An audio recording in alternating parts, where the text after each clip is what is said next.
ہماری بدقسمتی ہے کہ ہمارا رویہ بہت سی چیزوں میں علمی نہیں ہوتا. ہم اپنے خیالات کو واقعہ فرض کر لیتے ہیں. سلامتی ہے ان آنکھوں پہ جو ہدایت پہ نظریں جمائے بیٹھی ہیں، ان کانوں پہ جو ذکر خیر کے منتظر رہتے ہیں، اور ان قدموں پہ جو ہدایت کی راہ پہ گامزن ہیں. یزید کے مقابلے میں جو شخصیت کھڑی ہیں ان کا نقطہ نظر کیا ہے، ان کا نیریٹو کیا ہے؟ کیا وہ اس کے مقابلے میں شرائعت پر مبنی اسلام کا کوئی الگ نظم اجتماعی بنانا چاہتے ہیں؟ کیونکہ بالعموم جو نیریٹو ہے وہ یہ ہے کہ ایک فاسق، ایک فاجر، ایک متغلب، ایک ایسا حکمران آ گیا ہے جس نے مذہب اسلام کے تار و پود بکھیر دی ہیں، اور اب کسی شخصیت نے اٹھنا ہے اور اٹھ کے دین کو اس کی حقیقی صورت میں باہر کر رہے ہیں. ہم لوگ تو بچپن سے شعر بھی سنتے آئے ہیں کہ اسلام زندہ ہوتا ہے کربلا کے بعد. میں چاہتا ہوں ذرا کھل کے بات کریں لوگ اب آپ کے سیاسی موقف کو اور جیسے آپ منفرد انداز میں چیزوں کو دیکھتے ہیں، اپریشیٹ بھی کر رہے ہیں. بتائیے گا مجھے سیدنا حسین کا جو موقف تھا، کیا وہ یہ نہیں تھا جو عام طور پہ دنیا بھر میں معروف ہے کہ ایک فاسق، فاجر، ایک بدعہد حکمران آ گیا ہے، اب اسلام کو اس کے ہاتھوں سے آزاد کروانا ہے اور حقیقی اسلام کی بازیافت ہے، اس کے لیے جدوجہد کرنی ہے؟ ہماری بدقسمتی ہے کہ ہمارا رویہ بہت سی چیزوں میں علمی نہیں ہوتا. ہم اپنے خیالات کو واقعہ فرض کر لیتے ہیں. ابھی آپ نے فرمایا پوری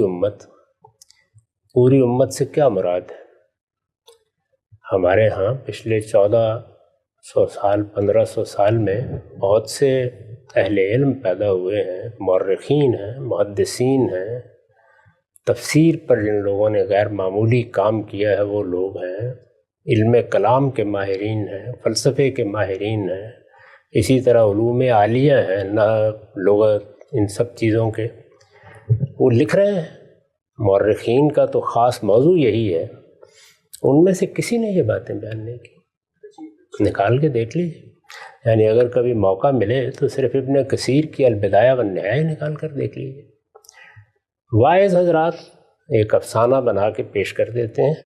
اس طرح کے معاملات میں سب سے پہلا سوال جو ایک اچھے طالب علم کو، اور اگر اللہ تعالیٰ نے توفیق دی ہے تو ایک اچھے محقق کو یہ کرنا چاہیے کہ اس وقت کے لوگوں نے اپنا کیا مقدمہ بیان کیا ہے.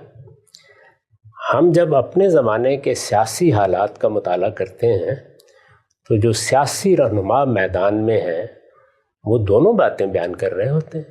یعنی وہ یہ بھی بیان کرتے ہیں کہ ہم کس مقصد کے لیے سیاسی جدوجہد کر رہے ہیں، بیان کرتے ہیں نا. اس وقت جو ہمارے ملک میں سیاسی جماعتیں ہیں، امریکہ میں سیاسی جماعتیں ہیں، اسی طریقے سے برطانیہ میں، دوسرے ملکوں میں ہیں، ہمارے ہمسائے میں بہت سے ممالک ہیں وہاں سیاسی جماعتیں موجود ہیں. ان کے رہنما آپ کو بتا رہے ہوتے ہیں اور شب و روز بتاتے ہیں کہ ہم اس وجہ سے یہ جدوجہد کر رہے ہیں، ہمارے پیش نظر یہ پروگرام ہے، یہ ہمارا منشور ہے، ہم یہ بہتری پیدا کرنا چاہتے ہیں. ہمارے نزدیک معیشت، معاشرت، سیاست میں اس اسکیم کو روبہ عمل کرنے کی ضرورت ہے.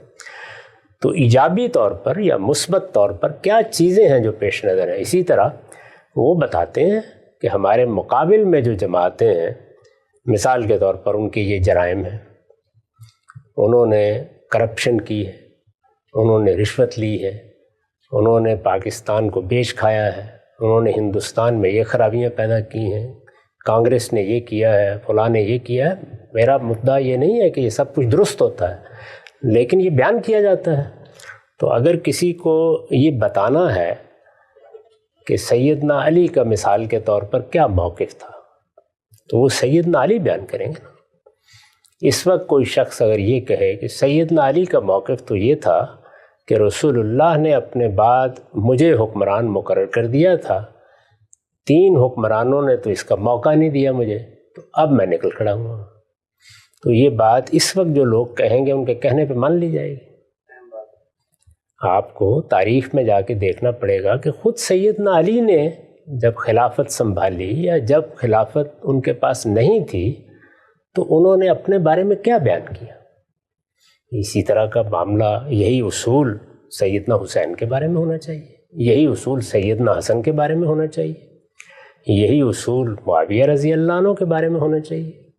یعنی سب لوگ اپنا کیا موقف بیان کر رہے ہیں، وہ اس وقت کی سیاست کے میدان میں ہیں، اپنی رائے بیان کر رہے ہیں، اپنا نقطہ نظر بیان کر رہے ہیں، اپنا استحقاق بھی بیان کر رہے ہیں. اگر کہیں بیان کر رہے ہیں تو یہ بتائیے اس سے پہلے بھی آپ نے یہ سوال کیا تھا تو میں نے یہ پوچھا تھا کہ میں ایک طالب علم ہوں، ذرا مجھے کسی مستند تاریخی روایت میں بتا دیجئے کہ سیدنا حسین رضی اللہ عنہ نے خود ان میں سے کوئی بات کہی ہو، یعنی یزید کی یہ فرد قرار داد جرم بیان کی ہو تو مجھے بتا دیں کہاں بیان کی ہے، یا یہ کہا ہو کہ امرہم شورا بینہم کے تقاضے پورے نہیں ہو رہے، جمہوری حکومت قائم نہیں ہو رہی تو اس وجہ سے میں میدان میں اترا ہوں۔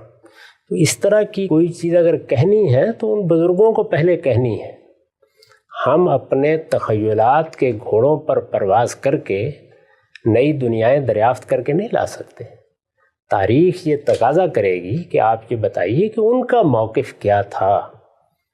اس وقت کی دنیا میں آپ کے سیاسی رہنما ہیں، روز اپنے موقف بیان کرتے ہیں، اس میں بھی بعض اوقات افواہیں اڑ جاتی ہیں۔ ابھی میں آج دیکھ رہا تھا کہ ہمارے ملک کے وزیر اعظم جو اس وقت وزیر اعظم ہیں وہ یہ بیان فرما رہے ہیں کہ فلاں اور فلاں معاملے میں میرا جو موقف بیان کیا گیا ہے وہ میرا موقف نہیں ہے۔ تو بارہا ایسا ہو جاتا ہے کہ اس دنیا میں، یعنی جس میں ریڈیو ہے، ٹیلی ویژن ہے، سوشل میڈیا ہے، معلوم نہیں کیا کیا ذرائع ہیں، ایک طوفان ہے، ہر طرف کیمرے موجود ہیں، وضاحت کی ضرورت پڑتی ہے نا۔ تو میں تو وضاحت کی بات نہیں کہہ رہا، میں تو یہ کہہ رہا ہوں کہ مجھے ذرا دکھا دیجئے کہ ان میں سے کون سی بات انہوں نے فرمائی ہے۔ تو آصف، جو لاکھوں لوگ وہ موقف بیان کر رہے ہیں، آپ خود فرماتے ہیں اتنا بڑا جمع غفیر، ظاہری بات ہے آسمان سے تو اتر کے آئے نہیں، نہ کسی میدان میں جمع ہو کے سب مل کے جھوٹ بولیں گے۔ یہ لاکھوں کروڑوں لوگ دنیا بھر میں جو عزاداری کرتے ہیں، ماتم کرتے ہیں، دنیا کو یہی مقدمہ بتاتے ہیں، تو یہ مقدمہ آخر پیچھے نسلوں نے اس کو پہنچایا ہوگا۔ اب یہ دیکھ لیجئے، یہ بھی ایک دلچسپ سوال ہے۔ یعنی ایک واقعہ پیش آیا ہے جس کو غدیر خم کا واقعہ کہا جاتا ہے۔ ایک تالاب پر رسالت مآب صلی اللہ علیہ وسلم نے پڑاؤ کیا اور وہاں ایک واقعہ پیش آیا۔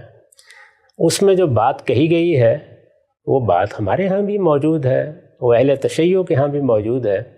اس کو سمجھنے کا ایک عمل کئی صدی بعد شروع ہوتا ہے اور پھر اس کے بعد وہ ایک عقیدہ بنتا چلا جاتا ہے۔ تو ہر چیز جو کہی جاتی ہے اس طرح نہیں ہوتا کہ بہت لوگ کہہ رہے ہیں تو یہ اجماع ہو گیا، تواتر ہو گیا۔ بھائی اس کو پوری تاریخ میں دیکھنا پڑے گا نا، یہ کب وجود پذیر ہوئی ہے، کب اس کی پیدا ہوئی ہے، کہاں سے ہوئی ہے، کہاں سے پھوٹی ہے، پھر اس کے بعد دیکھیں گے۔ یہ آپ کے علم میں ہے کہ میں جب سنت پر تحقیق کر رہا تھا تو دائیں بائیں سے ہر طرف یہی معلوم ہوتا تھا کہ بچہ پیدا ہو جائے تو اس کو اپنی آغوش میں لے کر اس کے کان میں اذان کہنی چاہیے، ایک کان میں اذان دوسرے میں اقامت۔ تحقیق کی تو معلوم ہوا کہ کوئی بنیاد نہیں ہے اس کی، مسلمان پہلی 3 صدیوں میں واقف ہی نہیں تھے ذرا سے اس سے۔ تو اس لیے اس طرح کی بہت سی چیزیں ہوتی ہیں جن کو جب آپ پوری تاریخ میں رکھ کے دیکھتے ہیں تو اس وقت یہ واضح ہوتا ہے کہ یہ چیز کیسے پیدا ہو جاتی ہے۔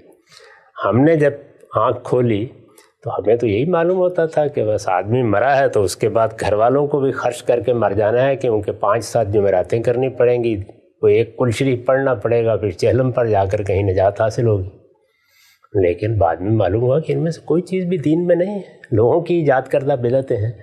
تو اس لیے میں نے تو بڑی سادہ بات کہی ہے کہ آپ کی تاریخ موجود ہے نا، مثلا البدایہ والنہایہ، یہ ابن کثیر ہیں، ابن تیمیہ کے شاگرد ہیں، 8ویں صدی ہے۔ بھائی 8 صدیوں تک مسلمان امت کو اگر یہ پتہ نہیں تھا تو اب کیسے معلوم ہوا؟ تو ذرا دکھائیے مجھے۔ اس میں پورا موقف بیان کیا انہوں نے، ایک پورا باب ہے جس میں وہ بیان کرتے ہیں کہ کیا مسئلہ ہوا، کیسے نکلے، پھر کربلا کا واقعہ کیسے ہوا، اس کی تمام تفصیلات بیان کی ہیں انہوں نے۔ تو مجھے ذرا دکھا دیجیے اس میں کسی جگہ۔ میرے دل میں ایک بات ہے اور ایسا ہونا چاہیے، میرا ایک رومان ہے، میں اس کو دیکھنا چاہتا ہوں۔ یہ انہیں بیان کرنا تھا، وہ بڑی غیر معمولی شخصیات ہیں، بڑی زیرک شخصیتیں ہیں۔ میرے نزدیک تو اس کا کوئی امکان ہی نہیں تھا میرے بھائی۔ اگر سیدنا علی بھی دنیا میں رہتے تو موروثیت ہی ہونی تھی۔ آپ یہ دیکھیے، وہ بھی اپنے زمانے کے حالات کی تبدیلیوں سے واقف تھے۔ جب ان سے پوچھا گیا، دنیا سے رخصت ہو رہے تھے، کہ آپ کے بیٹے حسن کو ہم حکمران بنا لیں، انہوں نے فرمایا کہ میں اس سے روکتا نہیں تمہیں۔ اچھا، یہ بات تاریخ میں نقل ہوئی ہے؟ جی ہاں، میں کہتا ہوں نہ روکتا ہوں۔ سوال یہ ہے کہ سیدنا عمر نے روک دیا تھا نا، اس لیے کہ کوئی وجہ نہیں تھی اس وقت۔ اس وقت صحابہ کی جماعت کی قیادت بالکل متعین تھی. یہ معلوم تھا کہ ان لوگوں میں سے جس کو بھی حکومت دی جائے گی باقی لوگ اس کے سامنے سر تسلیم خم کر دیں گے. آخر انہوں نے جب 6 لوگوں پر یہ ذمہ داری ڈالی تو کیا کہہ کے ڈالی؟ ذرا پڑھیے تاریخ میں طبقات ابن سعدی میں پورا واقعہ نکال دے کہ دیکھ لیجئے کیا کہا. انہوں نے کہا تم 6 اس وقت مسلمانوں کے رہنما ہو، جس نے اختلاف کرنا ہے تمہاری وجہ سے کرنا ہے. یعنی عام لوگ ایسے نہیں اختلاف کرتے سیاسی معاملات میں، ان کا کوئی لیڈر اور رہنما ہوتا ہے، وہ کہتے ہیں اس کو ہونا چاہیے. اس وقت بھی دیکھ لیں پاکستان میں میں انگلیوں پر گن سکتا ہوں کون سے لیڈر ہیں، جہاں کہیں بھی آپ لوگوں سے پوچھیں گے انہی کے بارے میں لوگ کہیں گے کہ ان کو ہونا چاہیے. یعنی اگر آپ کوئی سروے کریں تو لوگ بتا دیں گے آپ کو. تو جن لوگوں کو ہونا چاہیے وہ انہوں نے فرمایا یہ 6 ہے. یہ 6 کوئی شورا نہیں تھی، یہ کوئی پارلیمنٹ نہیں تھی، یہ 6 وہ لوگ تھے جو خلافت کے امیدوار ہو سکتے تھے. تو انہوں نے کہا کہ تم بیٹھ کے فیصلہ کرو. پہلا فیصلہ تمہیں کرنا ہے کہ تم کس پر اعتماد کرتے ہو. اور آپ دیکھیے وہاں کیا ہوا. عبد الرحمن بن عوف نے بیٹھتے ہی یہ کہا کہ بھائی پہلے تعداد کم کرتے ہیں، 3 کے حق میں دستبردار ہو جائے. ان کے ایما پہ ہو گئے، باقی 3 رہ گئے. انہوں نے کہا میں اپنے آپ کو خود دستبردار کرتا ہوں، مجھے حق دے دو کہ میں تم دونوں میں سے فیصلہ کرتا ہوں. تو یہ اصل میں وہ جو زعما جمع ہوئے ہیں پہلے انہوں نے اپنے آپ کو وہاں کھڑا کیا کہ ہم کس پر متفق ہوتے ہیں. پھر اس کے بعد لوگوں سے جا کے پوچھیں گے. پھر وہ نکلے بازاروں میں، ان پہ لوگوں سے بھی پوچھا. تو اس لیے میں بار بار عرض کر رہا ہوں کہ جمہوریت کے لیے ناگزیر ہے کہ وہ لوگ ہونے چاہیے جن سے یا تو آپ براہ راست رائے لے سکیں. یہ مجھے بتائیے کہ ممکن ہے؟ یہ تو اب سے 100 سال پہلے ممکن نہیں تھا، ابھی ممکن ہوا ہے. نئے مواصلات کے ذرائع پیدا ہوئے ہیں. ایک بڑی سلطنت میں آپ پورے امریکہ سے چاہیں تو ووٹ لے لیں، رائے لے لیں. تو یہ ووٹ لینا کوئی یہ نہیں کہ انسان کو سوجا نہیں، کیسے لی جائے. پرانے طریقے یہی تھے، قبیلے ہیں ان کے سردار جمع ہو جائیں سارے کے سارے، چلیے ان کے درمیان میں اگر اتفاق ہو جاتا ہے. ابھی آپ افغانستان میں آپ کو یاد ہے نا ایک جرگہ ہوتا ہے خاص، قبائلی سرداروں کا جرگہ ہے، وہ بیٹھ کے فیصلہ کر دے گا. رسول اللہ صلی اللہ علیہ وسلم کے بعد کیا ہوا؟ آپ کی دعوت نے مہاجرین اور انصار میں ایک قیادت پیدا کر دی. گن کے دیکھ لیجئے وہ کون لوگ تھے. ابو عبیدہ بن الجراح ہیں، معاذ بن جبل ہیں، صدیق و فاروق تو خیر گلہائے سرسبد ہیں، سیدنا عثمان ہیں، سیدنا علی ہیں، زبیر رضی اللہ عنہ ہیں، طلحہ، یہی لوگ ہیں. عبد الرحمن بن عوف ہیں. یہ کوئی 8 10 12 لوگ ہیں جن کے بارے میں معلوم ہے کہ یہ اس وقت اصل میں مسلمانوں کی وہ جو جماعت پیدا ہوئی ہے، کوئی 1,20,000 کے قریب زیادہ سے زیادہ تعداد بیان کی جاتی ہے. ہمارے ہاں ایک چھوٹی سی کانسٹیٹنسی میں 2 2.5 لاکھ 3 لاکھ لوگ ہوتے ہیں، 1,20,000 کے قریب لوگ ہیں اور جزیرہ نما عرب کی حد تک ہے.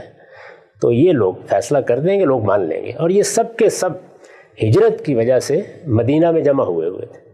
اسی لیے مدینہ ہی کی حد تک لوگوں کی رائے، لوگوں کی یعنی ان زعما کی رائے لینا بالکل ممکن تھا. صورتحال تبدیل ہو گئی، صحابہ پھیل گئے، تابعین کی بڑی جماعت وجود میں آ گئی، سلطنت 3 بر اعظموں تک پہنچ گئی، لاکھوں لوگوں کا اضافہ ہو گیا. اب اس کے بعد کیا طریقہ اختیار کیا جائے؟ کوئی طریقہ نہیں تھا. جس کے ہاتھ میں بھی اقتدار آتا اس کو ملوکیت ہی قائم کرنی تھی، کوئی اور چارہ نہیں تھا. اچھا ذرا لیڈروں پر نگاہ ڈال کے دیکھیے، یعنی باقی سارے کے سارے لوگ دنیا سے رخصت ہو گئے تھے، لیڈر کون تھے؟ جب یزید کی نامزدگی ہوئی ہے، ابو بکر کے بیٹے عبد الرحمن رضی اللہ عنہ، عبد الرحمن بن ابی بکر، یعنی وہ لوگ معاویہ رضی اللہ عنہ نے گن کے بتایا نا کہ یہ لوگ ہیں جن کے درمیان اختلاف ہوگا. عمر رضی اللہ عنہ کے بیٹے عبداللہ ابن عمر، دیکھیے نا، زبیر رضی اللہ عنہ کے بیٹے عبداللہ ابن زبیر، علی رضی اللہ عنہ کے بیٹے حسن اور حسین. تو بھائی موروثیت وجود میں آ چکی تھی، کوئی چارہ نہیں تھا اس کے سوا. یاد رکھیے ہمیشہ، اگر آپ ایسے نمائندگان یا ایسے ریپرزنٹیٹیو کا ایوان نہیں بنا سکتے کہ جس پر لوگوں کا اعتماد ہو اور یہ کہا جا سکے کہ یہ فی الواقع ریپرزنٹیٹیو نمائندہ لوگ ہیں، اگر نہیں بنا سکتے جمہوریت نہیں آ سکتی. پھر ملوکیت ہی آئے گی، وہی بہترین نظام ہوتا ہے۔ سیاست میں پہلا فیصلہ سیاسی استحکام کے حق میں کیا جاتا ہے، تو اس لیے جو بھی آتا اس کو یہی کرنا تھا۔ وہ بڑے زیرک لوگ تھے، وہ حالات کو دیکھ چکے تھے، جو کچھ تبدیلی آ گئی تھی اس کو بھی دیکھ چکے تھے، اس میں کوئی اور راستہ ہی نہیں تھا۔ یہی اس وقت کے رہنما تھے، سب کے سب ان جلیل القدر لوگوں کے بیٹے ہیں جو اقتدار سنبھال چکے تھے اس سے پہلے، یا جن کی کوئی حیثیت تھی اس معاملے میں۔ تو اس لیے میرے نزدیک یہ صرف رومانوی باتیں ہیں، ان کی کوئی حقیقت نہیں۔